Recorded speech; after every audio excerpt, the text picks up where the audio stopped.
A very good morning to all class.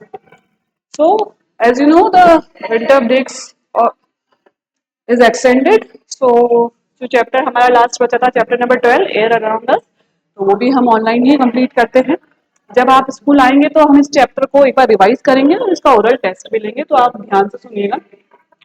तो chapter number 12 है हमारा एयर अराउंड अस. तो आपको ये पता है कि जो अर्थ है, जो कि अर्थ है, मान लीजिए अर्थ है, अर्थ के चारों तरफ एक एटमॉस्फेयर होता है. ये अर्थ के चारों तरफ एक क्या बना हुआ है, एटमॉस्फेयर. अब इस एटमॉस्फेयर पे वेरियस काइंड ऑफ एयर होती है. यहाँ पे क्या होता है, मिक्सचर ऑफ एयर. यहाँ पे एयर का मिक्सचर होता है. और यहाँ पे कौन कौन सी एयर होती है, मोस्टली यहाँ पे हमें मिलती है नाइट्रोजन, ऑक्सीजन, कार्बन डाइऑक्साइड, ठीक है.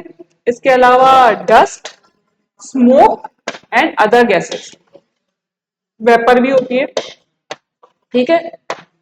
अब ये सारा कंपोजिशन है कि कितना, जैसे सबसे ज्यादा हमारे एटमॉस्फेयर में नाइट्रोजन होती है, उससे कम ऑक्सीजन होती है, उससे कम कार्बन डाइऑक्साइड और अदर गैसेस होती है. तो ये जो कंपोजिशन है जो एयर्स का, वो हमारे लिविंग के लिए बहुत ज्यादा जरूरी होता है, ठीक है. तो कैसे जरूरी होता है, तो वो इस चैप्टर में हम पढ़ेंगे. तो चलिए स्टार्ट करते हैं. Living thing can not survive without air. आपको पता है कि हम लोग लिविंग थिंग्स है. हमने लिविंग और नॉन लिविंग थिंग में हमने हमारी एक प्रॉपर्टी पढ़ी थी कि लिविंग थिंग्स को जीने के लिए एयर की जरूरत होती है. चाहे से वो पेड़ पौधे हो जाए, चाहे से हम ह्यूमन बींग्स हो जाए, एनिमल्स हो जाए, एक्वाटिक एनिमल्स हो जाए, लैंड एनिमल्स हो जाए, पोलर रीजन के एनिमल्स हो जाए, सबके एक कॉमन चीज है कि सबको ऑक्सीजन की रिक्वायरमेंट होती है. One can live without food and water, कि एक दो दिन तो हम बिना फूड एंड वाटर के जिंदा रह सकते हैं, लेकिन बिना एयर के हम थोड़े मिनट भी जिंदा नहीं रह सकते. We can not see a smell air but can feel its presence. हम एयर को देख नहीं सकते, स्मेल नहीं कर सकते, बट उसकी प्रेजेंस हम फील कर सकते हैं. हम उसको फील कर सकते हैं कि हमारे आसपास क्या है, एयर है. व्हेन स्टार्ट मूविंग, जब एयर तेज चलती है तो हमें एयर क्या होती है, फील होती है. मूविंग और blowing air is called wind. देखो अभी हम रूम में बैठे हैं, आप सब हम रूम में बैठे हैं, यहाँ पे एयर हमें फील नहीं हो रही, लेकिन मूविंग जैसे हम फैन ऑन करेंगे तो हमें एयर फील होने लगेगी, ठीक है. बाहर जाएंगे, हवा चलेगी तो हमें वो फील होती है. तो जो मूविंग एयर होती है, जो हमें फील होती है, उसको हम क्या कहते हैं, उसे हम कहते हैं विंड. आगे बढ़ते हैं. Air is present all around us. आप कहीं भी जाते हैं, किसी भी रूम में जाते हैं, कितनी भी हाइट पे आप चले जाओ, कितनी लोअर अंडरग्राउंड आप चले जाओ, एयर सभी जगह प्रेजेंट होती है, ठीक है. ये एक्टिविटी आप देखेंगे कि आपने पेपर से एक फैन बनाया, फैन अपने आप मूव होने लगेगा. इससे हमें क्या पता लगता है कि किसकी वजह से मूव हो रहा है, एयर की वजह से, ठीक है, कि एयर हमारे चारों तरफ है. इसके अलावा एक और एक्टिविटी है कि हम एक एम्प्टी ग्लास लेंगे. अब एम्प्टी ग्लास है मतलब खाली ग्लास, उसमें कुछ भी नहीं है, लेकिन हम इसको जब पानी में सीधा डालेंगे, उसको थोड़ा टेढ़ा करेंगे तो बबल्स आएंगे, ठीक है. इस तरह से पहले उस ग्लास को आपने सीधा डाला, जब थोड़ा सा उसको टेढ़ा करोगे तो वहां पे एयर बबल्स आपको दिखेंगे. तो उसका मतलब इससे क्या प्रूफ होता है, जो ग्लास था उसमें क्या फिल थी, एयर. हमें दिख रहा था ग्लास एम्प्टी है, बट उसमें क्या फिल है, air. Both of the given activity proves that air presence everywhere around us. It is present in a glass that appear empty to us, rusting leaf of leaves, flirting of book page, and flying kites. Some common evidence of proofs of presence of air. Rusting of iron मतलब कोई भी iron का सामान आपके पास है, stool है, bench है, furniture है, तो थोड़े समय बाद उसमें रस्ट आ जाती है. कैसे आ जाती है, जब एयर में मॉइस्चर ज्यादा होता है और वो आयरन के कांटेक्ट में आता है, तो आयरन में क्या हो जाता है, रस्ट हो जाता है. ये सारे एविडेंस है, सारे सबूत है कि एयर जो है हमारे आसपास में रहती है, हमारे सराउंडिंग्स में रहती है. अभी मैंने आपको एटमॉस्फेयर बताया था. देखो बेटा, एटमॉस्फेयर क्या है कि अर्थ एक आउटर कवरिंग से कोटेड है, इसको कहते हैं atmosphere. We live on earth and earth is surrounded by thick layer of air. Earth के चारों तरफ क्या है, एयर की एक बहुत मोटी परत बनी हुई है. The blanket of air surrounded the earth is called atmosphere. Earth ने एक ब्लैंकेट ओढ़ रखी है, जिसे हम क्या कहेंगे, एटमॉस्फेयर कहेंगे. The atmosphere has many layers above earth surface. As we go high up the atmosphere air decrease. तो जितना आप अर्थ से ऊपर जाते रहोगे, एटमॉस्फेयर में एयर का प्रेशर क्या होता जाएगा, डिक्रीज होता जाएगा। जितना आप अर्थ के ऊपर जाते जाओगे तो ये एटमॉस्फेयर में एयर कम होती जाएगी और एटमॉस्फेयर में एयर का प्रेशर क्या होता जाएगा, डिक्रीज होता जाएगा। This is why people who climb high mountains carry the oxygen. तो आपको पता है जो माउंट एवरेस्ट वगैरह पे जब क्लाइंब करते हैं तो अपने साथ में क्या कैरी करते हैं, जब हम स्पेस के बाहर स्पेस में जाते हैं तो हमारे साथ ऑक्सीजन हम कैरी करते हैं, क्योंकि वहां पे एयर नहीं होती है, एयर केवल अर्थ के सराउंडिंग्स कुछ माइल्स तक ही अवेलेबल होती है। अब पढ़ते हैं कंपोजिशन ऑफ एयर। तो मान लो अगर 100% की हम बात करें तो मैंने आपको बताया था कि सबसे ज्यादा अर्थ में जो होता है, अर्थ में सबसे ज्यादा होता है नाइट्रोजन, जो कि होती है 78%। ये जो मैंने बिल्कुल मार्क करा, ये वाला पार्ट, ये सारा किससे फिल है, अर्थ का नाइट्रोजन। उसके बाद में 21% क्या हो गई, ऑक्सीजन। और ये जो छोटा सा पार्ट दिख रहा है एक लाइन जितना, कि 1% है हमारी अदर गैसेस, जिसमें कार्बन डाइऑक्साइड हो गई, जिसमें हाइड्रोजन हो गई, जिसमें वाटर वेपर, डस्ट, स्मोक आ गया, वो सब 1% है। ठीक है। Till the 18th century people thought that air was just one substance। तो 18th सेंचुरी तक सबको लगता था कि जो एयर है ना वो एक ही सब्सटेंस है, एयर में कुछ भी मिक्सचर नहीं है। लेकिन बाद में क्या पता चला, नहीं, एयर क्या है, मिक्सचर है, एयर में बहुत सारी गैसेस का मिक्सचर है। However, experiment conducted by French scientist Lavoisier proved that air is a mixture of many gases. The major the major composition of air are nitrogen, oxygen। देखो 78% nitrogen है, 21% oxygen है, remaining 1%। अब ये 1% में carbon dioxide का कितना percent है, 0.03। और बाकी water vapour and dust particle का बाकी सब है। ठीक है। अब ये एक्टिविटी आप अपने आप पढ़ेंगे, इसमें बताएंगे कि एयर में नाइट्रोजन और ऑक्सीजन प्रेजेंट होती है। तो ये आपने ऑल करा हुआ होगा कि जब हमें लाइटेड कैंडल एक बीकर में रखते हैं और उसके ऊपर एक हम टेस्ट ट्यूब से ढक देते हैं, तो ये जो टेस्ट ट्यूब के अंदर है पूरा पानी जो बाहर वाला अंदर फिल हो जाता है। ठीक है।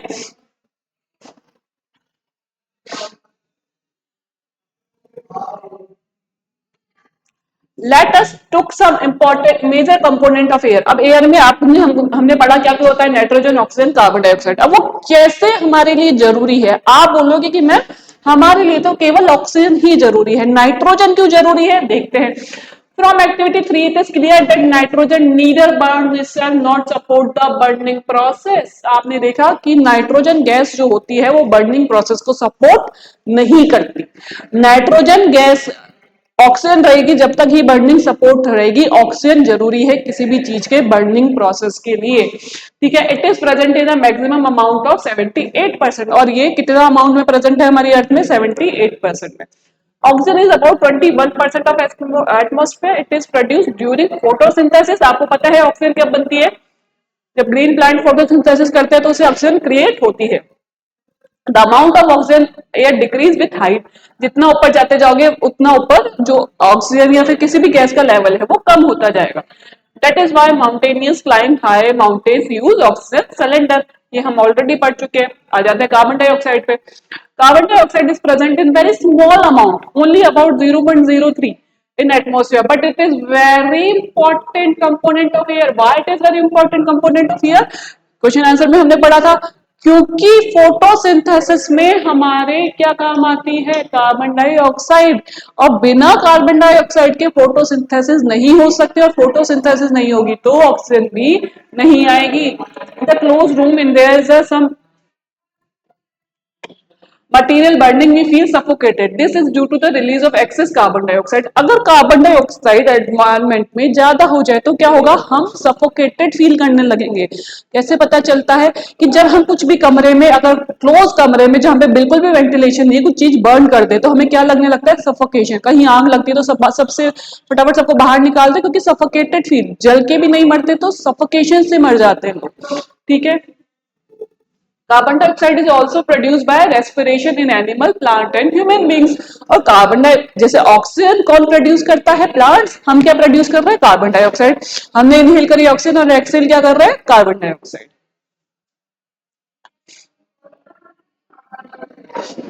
नेक्स्ट है water vapour. Water vapour present है, कैसे पता चलेगा? अभी आप देखिए, अगर आप कुछ भी ग्लास लेंगे और उसमें थोड़ी सी फूंक मारेंगे तो वो वाटर वेपर है, वो ग्लास में थोड़ी छोटी पानी की बूंदें चिपक जाएगी, मतलब एटमॉस्फेयर में वाटर वेपर भी है। Air contain water vapour, the amount of water vapour present in air is called humidity. ठीक है, कि वाटर, एयर में कितनी वाटर वेपर है उसको क्या बोलते हैं? ह्यूमिडिटी। जब एयर में वाटर वेपर ज्यादा होती है तो ह्यूमिडिटी ज्यादा होती है, और ह्यूमिडिटी ज्यादा होती है तो मैंने आपको बताया था कि कुछ भी, जो भी आप ठंडा सरफेस लेकर आओगे वहां पे वो पानी की बूंदें चिपक जाएगी और वहां पे आपको दिखेगी कि ह्यूमिडिटी है। When it come to contact with cool surface, अभी मैंने आपको बताया कि जैसे ही ठंडे सरफेस पे टच होती है the water vapour turns condenses, और वो किस पे? टाइनी वाटर ड्रॉप्स में कन्वर्ट हो जाती है। डस्ट पार्टिकल एंड स्मोक, ठीक है, the amount of dust particle in air from time to time, place to place. We breathe in air, inhale through the nostril, fine airs and mucus present inside the nose prevent the dust particle entering from our lungs। ठीक है, air में बहुत सारे dust particle भी होते हैं, कैसे पता चलेगा? जब छोटे से पास से अगर धूप आपके कमरे में एंटर होती है, किसी रूम में एंटर होती है, तो आप जब उस धूप में देखते हो तो बहुत सारे डस्ट पार्टिकल दिखते हैं। ठीक है, तो वो डस्ट पार्टिकल जब हम ब्रीथ करते हैं तो हमारे नोज के थ्रू हमारे लंग्स में जा सकते हैं, बट नहीं जाते। कैसे नहीं जाते? जो हमारे नाक के अंदर छोटे छोटे नोस्ट्रल बाल होते हैं और मकस होते हैं, वो एयर को क्लीन करने का काम करता है और एयर को क्लीन करके अंदर भेजते हैं। That is why we should never breathe through our mouth, इसलिए हमें कभी भी अपने मुंह से सांस नहीं लेनी चाहिए। ओके, ये देखो एयर में डस्ट पार्टिकल, कि अगर छोटे से होल से अगर धूप आ रही है तो उसमें हमें बहुत सारे छोटे छोटे डस्ट पार्टिकल्स दिखते हैं। Okay,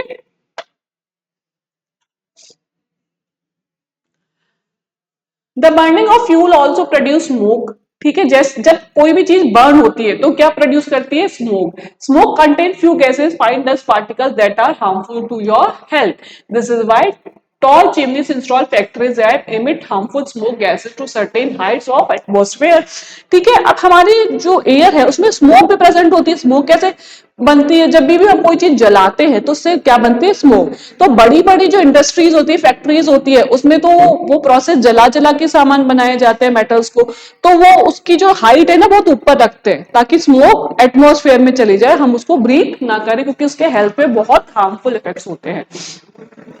These protect people from inhaling poisonous gases and smoke.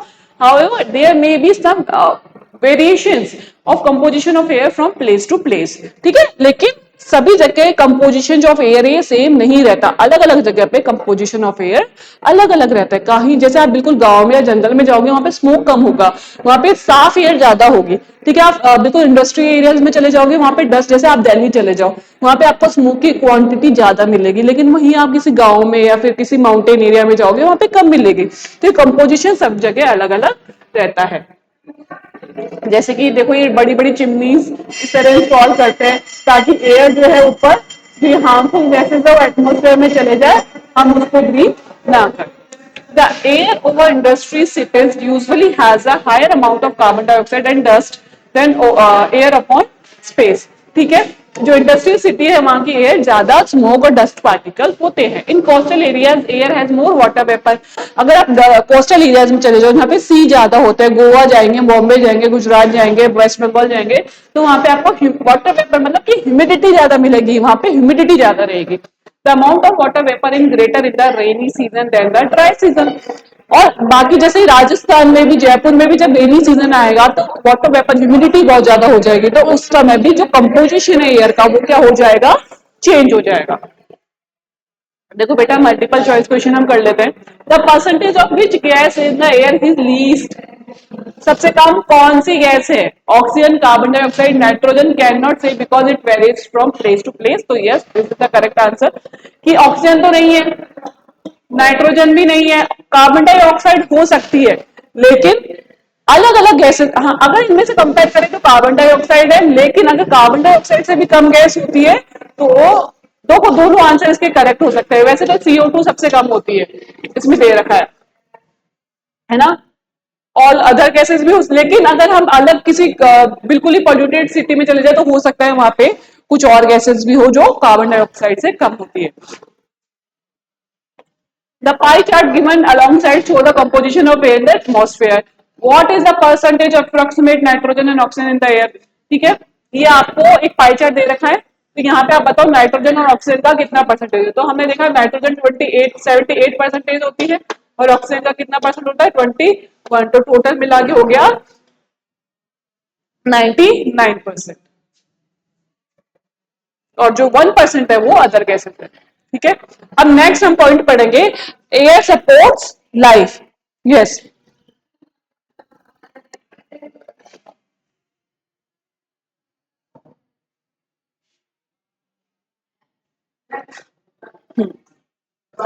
Air life को सपोर्ट करती है। एयर हमारे लाइफ के लिए बहुत ज्यादा इंपॉर्टेंट है। कैसे? All living organism breathe in oxygen from air, plant breathe in through stomata present in their leaves, most of terrestrial animal breathe through lungs, oxygen is necessary to break down of food and get energy. ये oxygen हमारे सभी living beings के लिए जरूरी होती है। हम हैं जो लैंड पे रहते हैं, हम कहाँ से ब्रीथ कर रहे हैं? लंग्स से ब्रीथ कर रहे हैं। जो पेड़ पौधे हैं उनके ऊपर एक टाइनी पोर्स होते हैं जिसको कहते हैं स्टोमेटा, वो वहां से रेस्पिरेशन करते हैं। जो एक्वेटिक एनिमल्स होते हैं वो कुछ गिल्स के थ्रू ब्रीथ करते हैं, या पानी में जो डिजोल्व ऑक्सीजन होते हैं वो ले लेते हैं। हमारी बॉडी के लिए ऑक्सीजन बहुत जरूरी है क्योंकि वो हमारे जो हमने खाना खाया है उसको ब्रेक डाउन करता है, उससे एनर्जी को बाहर निकालती है। The process of breaking down of food into carbon dioxide and water, जब खाना जो आपने खाना खाया वो ब्रेक डाउन होकर कार्बन डाइऑक्साइड एंड वाटर में चेंज हो गया और उससे क्या निकली? एनर्जी निकली। इस प्रोसेस को क्या बोलेंगे? रेस्पिरेशन। ठीक है, तो आपको ब्रीदिंग और रेस्पिरेशन में मतलब समझ में आ गया। ब्रीदिंग का मतलब होता है जस्ट इनहेलिंग द ऑक्सीजन, लेकिन रेस्पिरेशन का मतलब क्या हुआ कि ऑक्सीजन आपने इनहेल करी, वो अंदर गई, उसने फूड पार्टिकल्स को ब्रेक डाउन करा, उसमें से एनर्जी बाहर निकाली, उस एनर्जी को कार्बन डाइऑक्साइड में कन्वर्ट करा, और जब वो कार्बन डाइऑक्साइड आप बाहर निकाल देते हो, ये पूरी प्रोसेस को क्या कहते हैं हम? Respiration. But how do organism that live in water and soil get air? आपको अब ये आंसर तो आप पूरी बुक में कितनी ही बार पढ़ सकते हो। जो वाटर और जो लैंड के अंदर जो एनिमल्स रहते हैं वो कैसे एयर लेते हैं? तो आपको वाटर में तो पता है कि वाटर में एयर डिजोल्व होती है। ठीक है, तो एक्वेटिक एनिमल्स तो उसमें से एयर ऑक्सीजन ले लेते हैं, लेकिन जो जमीन के अंदर रहते हैं वो जमीन के अंदर उस जगह पे रहते हैं जहां पे मिट्टी मॉइस्ट होती है, गीली होती है। अब उस गीली मिट्टी में भी पानी होता है तो वो वहां से ऑक्सीजन ले लेते हैं। ठीक है, अब देखते हैं। Fish breathe in oxygen dissolve in water through gills, the plant which float on the water has stomata, तो वो जो उनका अपर पार्ट में जो स्टोमेटा होता है, इस तरह के पोर्स बने होते हैं, इसलिए वो ब्रीथ कर लेते हैं। Take any air through the stromata. The plant which are submerged in water like tape grass and leg stromata, they take oxygen dissolve in water in their water body surface. ठीक है, जो पानी के अंदर रहते हैं वो सभी जानवर या सभी प्लांट जो पानी के अंदर रहते हैं वो पानी के अंदर डिसॉल्व ऑक्सीजन से ही जिंदा रहते हैं।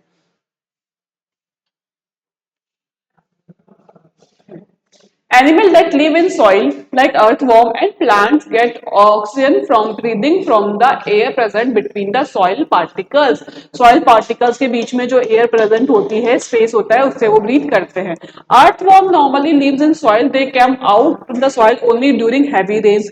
Earthworm soil के अंदर रहती है लेकिन वो रेन के में बाहर आ जाती है, क्योंकि रेन में क्या होता है ना, ये जो जगह है जहाँ पे एयर फिल थी वहां पे अब क्या फिल हो जाता है? वाटर, तो उनको ऑक्सीजन नहीं मिल पाती, इसलिए वो बाहर आ जाती है। This happen because when the rain heavily rainy fills up the space occupied the air in the soil. No air is left in the soil for earthworm to breathe or aspire, so they comes out of the soil. जो मैंने अभी बताया वही बात करी है। Carbon dioxide, plant utilise carbon dioxide air from making food through the process of photosynthesis.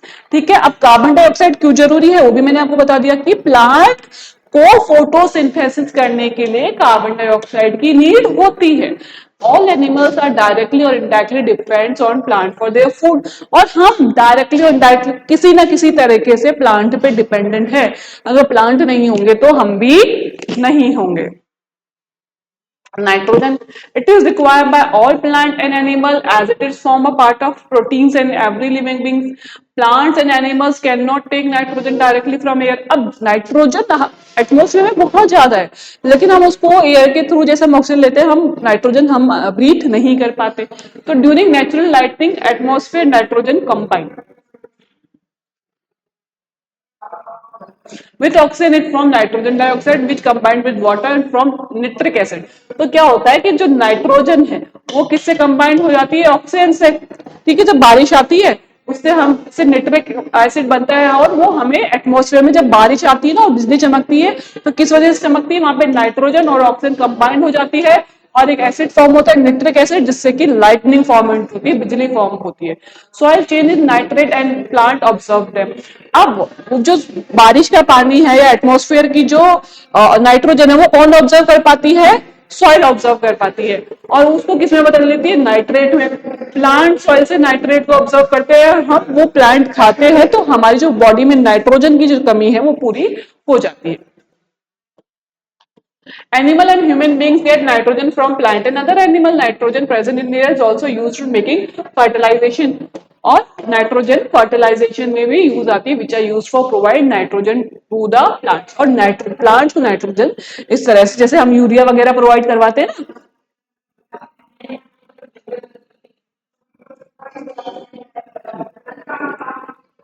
सो बेटा अब ये जो थोड़ा सा टॉपिक बच गया है उसको हम नेक्स्ट क्लास में कवर करेंगे। Balance of oxygen and carbon dioxide in nature.